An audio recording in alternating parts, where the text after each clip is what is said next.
कहानी है रामपुर गांव की, जहां के मर्द महिलाओं को हमेशा नीचा दिखाने की कोशिश में रहते। अरे अभी तक खाना नहीं आया, क्या मुझे एक और शादी करने की जरूरत है? नहीं जी नहीं, ऐसा मत करना, वरना मैं कहाँ जाऊंगी। खाना लेकर मैं अभी आई जी। गांव की पंचायत में भी फैसले हमेशा औरतों के खिलाफ ही रहते।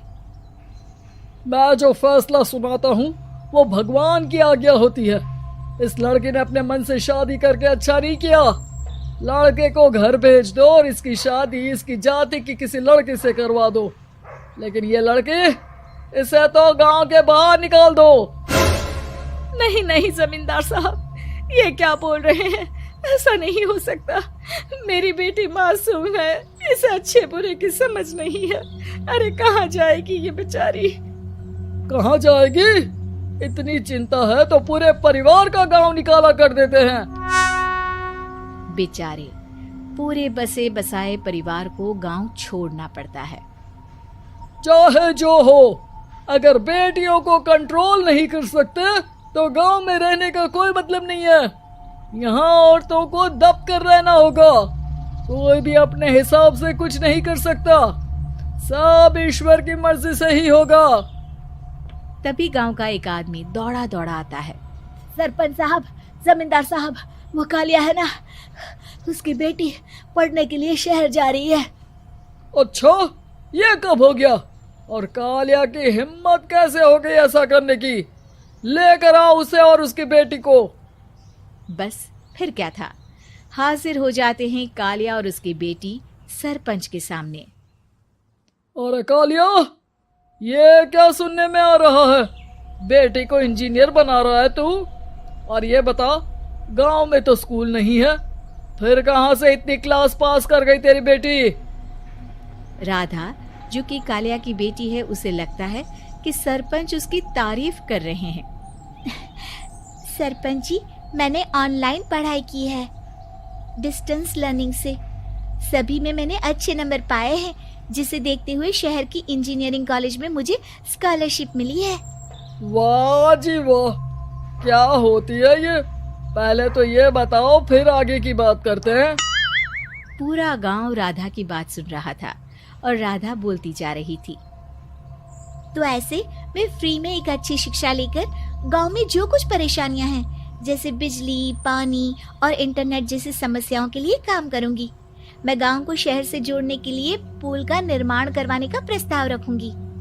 मुझे पूरी उम्मीद है कि जल्द ही हमारा गांव भी तरक्की की राह पर चल पड़ेगा। राधा की बात सुनकर सारे गांव वाले ताली बजाने लगते हैं। सरपंच को समझ नहीं आता कि वो क्या करे।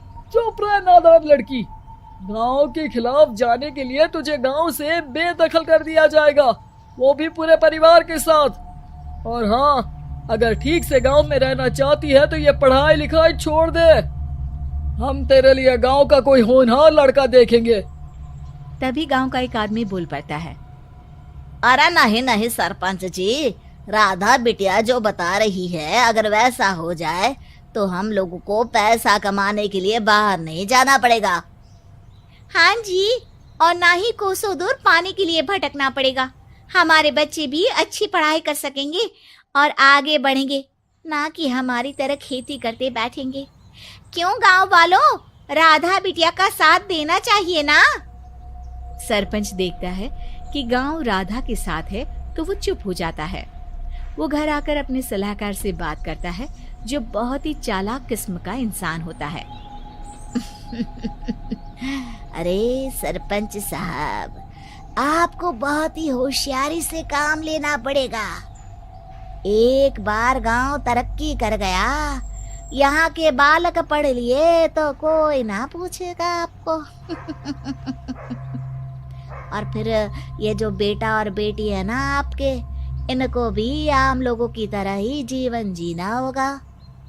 हाँ, लेकिन करे तो क्या करे? वो ना आप मुझ पर छोड़ दीजिए, बस मैं जैसा बोलूं करते जाइए। अगले रोज सुबह जब गांव वाले सोकर उठते हैं तो राधा के घर के बाहर और साथ ही वो लोग जिन्होंने राधा का सपोर्ट किया था, उनके घर के आगे लाल रंग से कल आऊंगी लिखा होता है। कल आऊंगी, यह क्या होता है? अरे यह तो खून से लिखा है, लगता है कोई भूत प्रेत या चुड़ैल का साया है। चलो सरपंच जी के पास चलते हैं। सभी सरपंच के पास जाकर उसे सारी बात बताते हैं। अरे ये तो बड़ी मुश्किल की बात है। चलो मैं एक बाबा को जानता हूँ, उन्हें बुला लेता हूँ। सरपंच बाबा को लेकर गांव के घर के बाहर जाता है। ओहो, तो ये वो चुड़ैल है जो उन लोगों को निशाना बनाते हैं जो गांव को बदलने का सपना देखते हैं। वो गांव को ऐसे ही संपन्न देखना चाहती है, वो नहीं चाहती कि कोई बाहरी यहाँ का कायाकल्प करे। क्या तुम लोगों में से किसी ने गांव को बदलने की सोच रखी है? तभी राधा की माँ रोते रोते आती है। मेरी राधा घर से गायब हो गई है। अरे कोई तो बचाओ, मेरी बच्ची कहाँ गई?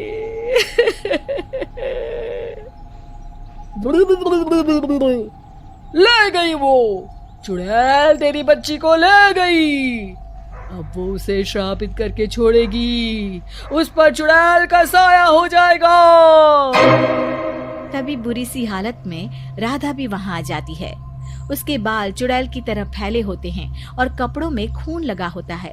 सभी राधा को देखकर डर जाते हैं। माँ, पता नहीं मुझे कौन उठा कर ले गया था।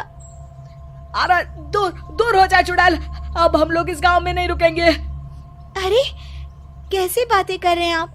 कल तो आप मेरे भरोसे गांव का हुलिया बदलने, अपने बच्चों को पढ़ाने और तरक्की उन्नति की बात कर रहे थे, तो आज क्या हो गया आपको? ये फिर तुम लोगों को बहकाएगी। ये चुड़ैल गांव में आ चुकी है, ऐसे ही ये तुम्हारे घर के बच्चों को भी ले जाएगी। गांव वाले राधा को गांव से बाहर निकाल देते हैं। उसके माँ बाप रोते रहते हैं, लेकिन गांव वाले नहीं मानते। मैं भी अपनी बहन के साथ गांव के बाहर रहूंगा, लेकिन वो पढ़ाई नहीं छोड़ेगी। वहीं सरपंच के घर पर सलाहकार कहता है।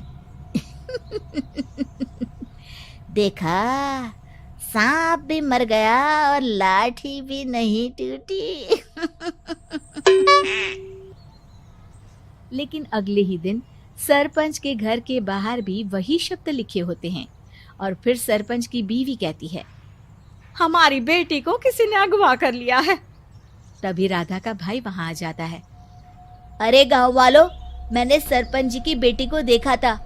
वो चुड़ैल उसे उठाकर ले जा रही थी। अरे क्या मजाक कर रहे हो?